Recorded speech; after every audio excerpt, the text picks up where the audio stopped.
Diễm xin chào cô chú, anh chị, các bạn và các em. Cách đây một tuần Diễm có chia sẻ công thức món xôi xoài kiểu Thái, thì Diễm lại nghĩ tới cái món miến trộn kiểu Thái này. Diễm được ăn lần đầu tiên ở một nhà hàng ở Thái Lan và thích lắm luôn. Tại vì nó rất là tươi ngon, không có nhiều dầu mỡ. Vị thì chua ngọt thật là hấp dẫn và cách làm đơn giản nữa. Bây giờ mình cùng vào bếp làm món miến trộn chua ngọt này với Diễm nha. Mình đi làm cái nước sốt để mình trộn miến trước. Ở đây Diễm có 15g ớt. Nếu mà mình ăn cay nhiều thì mình dùng ớt hiểm ha. Diễm thì ăn cay ít nên Diễm dùng ớt sừng thôi. Mình sẽ cho vào trong cái cối nè. Tiếp theo Diễm có một cái rễ ngò. Nếu mà mình cân nó là 2g. Không có rễ ngò thì mình không cho, nhưng mà có rễ ngò sẽ làm cho cái nước sốt nó thơm hơn rất là nhiều. Tiếp theo Diễm có 10g tỏi, là 2 tép tỏi như vậy ha. Mình cũng cho tỏi vào chung ớt và rễ ngò luôn.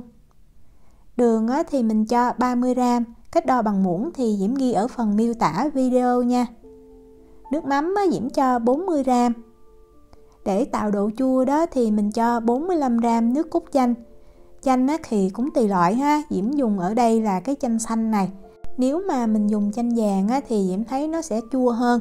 Vì vậy mình có thể cho 40g trước. Nếu mà mình thấy chưa có chua đủ thì mình sẽ cho thêm.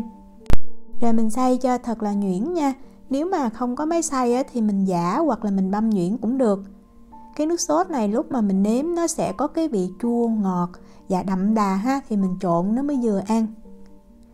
Rau củ để cho vào trong miếng trộn thì Diễm có những cái loại này.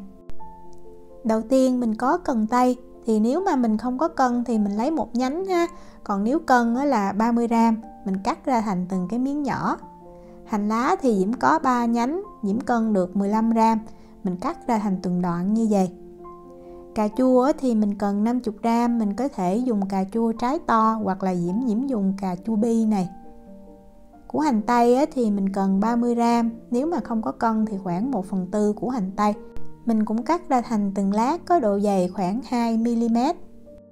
Để tạo thêm cái vị ngọt tự nhiên và hấp dẫn hơn mình có 100g thịt heo xay và 100g tôm. Diễm cân cái này là có luôn vỏ. Còn nếu mà mình không có cân thì mình đếm 6 con tôm. Tôm này mình lột vỏ và mình chừa cái đuôi lại ha. Sau đó mình dùng dao đó mình rạch cái sống lưng để mình lấy cái chỉ đen ở cái sống lưng ra. Đồng thời Diễm thấy mình rạch ra như vậy lúc mà mình trộn nó sẽ thấm cái gia vị nó ngon hơn. Nếu mà đúng thì miếng dùng cho cái công thức này mình dùng miếng trắng, nhưng mà nhà Diễm có sẵn cái miếng dong này nè nên Diễm dùng luôn. Diễm thấy cũng rất là ngon. Cái này thì tùy mình chọn nha. Một gói miếng dong như vậy nó có 3 cái lọn, thì mình xài một cái Diễm cân nó là 77g. Và mình cho nước vào trong miếng này mình ngâm. Nước ở nhiệt độ phòng, không nóng cũng không lạnh. Theo hướng dẫn của trên gói miếng thì nó kêu ngâm 2 phút thôi, nhưng mà Diễm thấy 2 phút nó chưa có mềm. Diễm thấy mình phải ngâm từ 10 cho tới 12 phút thì nó mềm. Nó mềm như vậy nè, thì lúc mà mình cho vào chung với thịt với lại tôm như vậy nó mới ngon. Miếng mềm nhưng mà không phải mềm bở, mình cầm lên vẫn rất là chắc.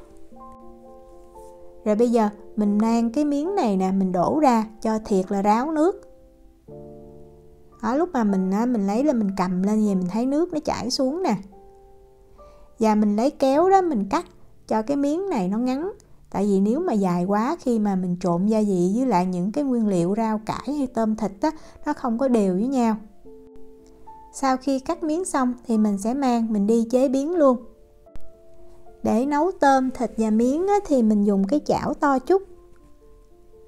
Diễm cho vào đây 120ml nước. Rồi mình bật lửa lớn, mình đợi cho nước nó sôi sủi tăm thôi, chứ không phải là sôi sùng sục ha. Đó, sôi sủi tăm như vậy thì mình cho thịt vào. Rồi mình dùng đũa đó, mình tán thịt ra cho đều. Lúc này mình vẫn giữ cái lửa lớn. Mình không đợi nước sôi thật sôi mình cho thịt vào, tại như vậy thịt nó chín, cái thịt nó sẽ cứng và mình khó làm cho nó tơi ra.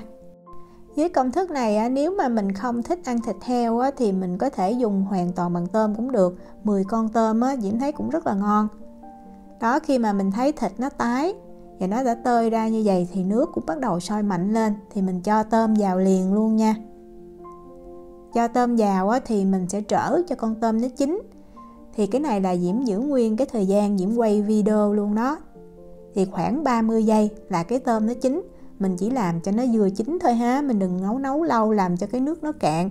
Đồng thời nếu mà tôm nó chín kỹ quá thì nó mất đi cái vị ngọt tự nhiên, đồng thời nó cũng dai, nó cứng hơn. Tôm chín mình nhìn mình biết dễ lắm, nó sẽ co lại và nó chuyển sang cái màu đỏ như vậy, màu đỏ cam á. Thì lúc này mình lấy miếng đó mình cho vào liền luôn. Mình vẫn giữ cái lửa lớn nha, và lúc này mình đảo thiệt là đều cho miếng nó thấm với lại nước. Thì nó sẽ mềm ha. Diễm có canh thời gian á, thì nó khoảng từ 45 cho tới 50 giây. Mình cũng đừng có nấu lâu quá thì cái miếng nó mềm á, nó lại mất đi cái độ dai giòn, nó không có ngon.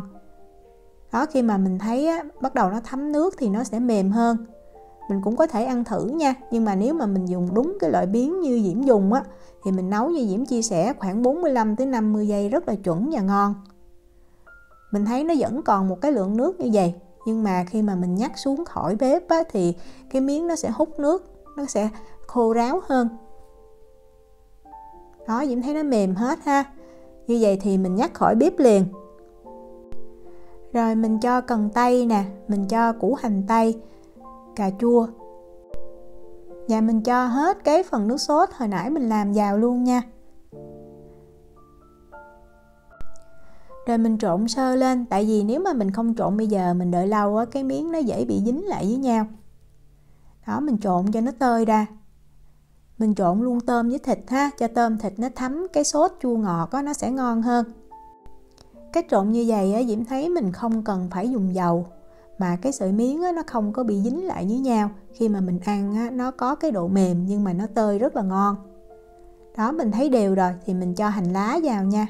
Hành lá và củ hành tây đó, nếu mà mình không quen ăn sống, nó có cái vị nồng á, thì mình có thể cắt ra, xong mình ngâm nước đá lạnh khoảng 30 phút cho tới 60 phút thì mình ăn nó vừa giòn và cái vị nồng nó cũng giảm đi.